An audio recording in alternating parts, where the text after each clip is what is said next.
मैं अपने शौहर को तैयार कर रही हूँ दूसरी औरत से शादी के लिए। बीवी मैं।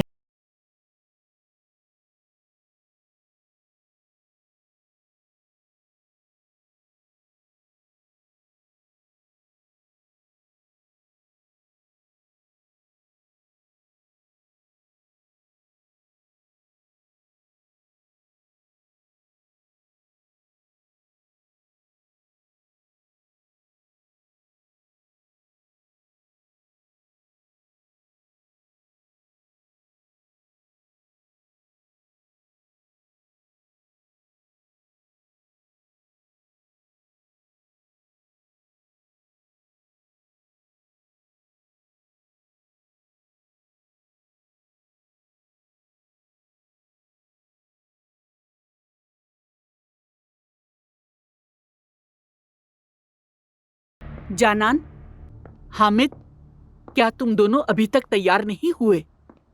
शादी शुरू होने वाली है। मेरी बात सुनो, तुम्हें उस लड़की को तकलीफ देनी है, मिलकर मियाँ बीवी की तरह।